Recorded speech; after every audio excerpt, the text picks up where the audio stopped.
శ్రీ లక్ష్మీ నృసింహ పరబ్రహ్మణే నమ. మనకి ఈ కాలంలో అమ్మాయి పెళ్ళి కానీ అబ్బాయి పెళ్ళి కానీ చేయాలి అంటే సంబంధాల తగిన వరుడు లేక వధువు యొక్క అన్వేషణలో పెద్ద సమస్యలు ఎదురవుతున్నాయి. ఎక్కడ మనం అనుకున్న రీతిలో సరి అయిన వధువు కానీ వరుడు కానీ దొరకటం కష్టమైపోతున్నది. దానివల్ల పత్రికల్లో వచ్చే పెళ్లి పందిరి లాంటి వాటిని, పెళ్ళిళ్ళ పేరయ్యలను ఆశ్రయించి మనం సంబంధాలు నిశ్చయించుకుంటున్నాము. కానీ దానికి కూడా అట్లాంటి సందర్భాలలో కూడా వరుడి యొక్క ఎంపిక విషయంలో, వధువు యొక్క ఎంపిక విషయంలో కొన్ని ముఖ్యమైన పద్ధతులు పాటిస్తే ఏ రకమైన ఇబ్బంది ఉండదు అని మన పెద్దల అనుభవం ద్వారా చెప్పినటువంటి విషయాలను కొన్ని మీకు తెలపాలనుకుంటున్నాను. మొట్టమొదటిది, వరుడికి 7 లక్షణాలు ఉంటే చాలనట. ఇంకా ఏమీ ఆలోచించవలసిన అవసరం లేకుండా మన అమ్మాయిని ఆ పిల్లవాడికి ఇచ్చి వివాహం చేయవచ్చు. ఎట్లా అంటే, మొదటిది కులంచ శీలంచ వయశ్చ రూపం విద్యాంచ విత్తంచ సనాథతాంచ ఏతాన్ గుణాన్ సప్త సమీక్ష్య దేయా కన్యా బుధై శేషమచింతనీయం. మొట్టమొదటిది ఏమిటి అంటే కులము. అబ్బాయి మనవాడేనా, మన కులం వాడేనా కాదా అనేది మొదటి అంశము. ఈ రోజుల్లో గమనించినట్టయితే కులాలు లేవు, గోత్రాలు లేవు, మతాలు లేవు అని కులాంతర వివాహాలు, మతాంతర వివాహాలు కూడా చేసుకుంటున్నారు, మనం చూస్తున్నాం. అవి ఎంతవరకు నిలుస్తున్నాయో కూడా మనం చూస్తున్నాం. ఇక రెండవది శీలము.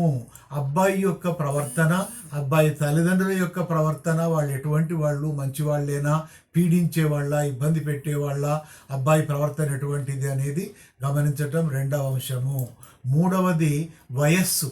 అబ్బాయికి అమ్మాయికి ఎంత తేడా ఉన్నది, ఎన్ని సంవత్సరాలు తేడా ఉన్నది అని ఆ రకంగా గమనించి తగిన రీతిలో ఉన్నటువంటి వయస్సును 2-3 సంవత్సరాలు, 4-5 సంవత్సరాలు భేదం ఉన్నటువంటి పిల్లలతో మనం వివాహం చేస్తే మంచిది. ఇక ఇంకొకటి, నాలుగవది రూపము. అబ్బాయి చక్కగా ఉన్నాడా లేడా, అందంగా ఉన్నాడా లేడా గమనించాలి. ముఖ్యంగా కన్యా వరయతే రూపం అని అమ్మాయి తన భర్త అందమైన వాడు కావాలి అని కోరుకుంటుంది. కాబట్టి మంచి అందమైన రూపం ఉన్న అబ్బాయిని చూసుకుంటే సరిపోతుంది. ఇక ఇంకొకటి విద్య. ఏం చదువుకున్నాడు, బీటెక్, ఎంటెక్, ఎంబీబీఎస్, ఇంజనీరింగ్, ఇట్లా రకరకాలుగా ఆలోచించి అతని విద్యార్హతలు ఏమిటో తెలుసుకోవాలి.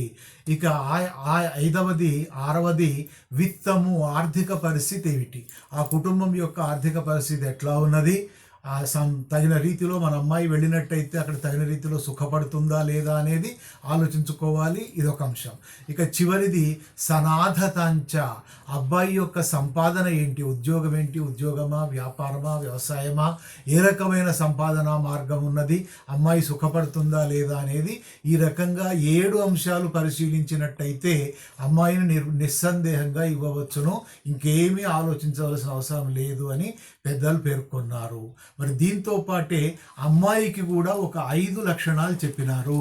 అవ్యంగాంగీం సౌమ్యనాంనీం హంసవారణ గామినీం మృదులోమ కేశదశనాం మృద్వంగీం ఉద్వహేత్ స్త్రియం అని.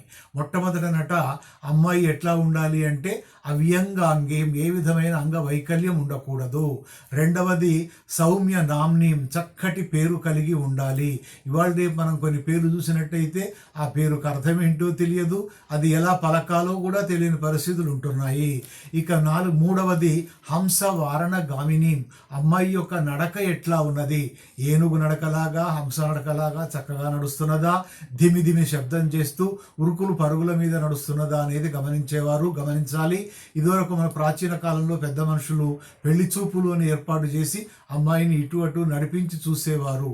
ఇంకొకటి మృదులోమ కేశ దశనాం. మెత్తటి వెంట్రుకలు మరియు సుకుమారమైనటువంటి దంతములు కలిగినదిగా ఉండాలి. ఈ రకంగా మృద్వంగీం, సుకుమారమైన సుందరమైన శరీరము కలిగి ఉండాలి. కనుక ఈ రకంగా ఉద్వహేత్ స్త్రియం, ఇటువంటి లక్షణాలు కలిగిన అమ్మాయిని కనుక చేసుకున్నట్టయితే ఏ రకమైన బాధలు లేకుండా ఆ దంపతులు చక్కగా కాపురం చేసుకుంటారు. మనకు వారి సంతానాన్ని, మనవరాళ్ళను ఇస్తారు. మనం ఎంతో ఆ పిల్లలతో చక్కగా గడపవచ్చును.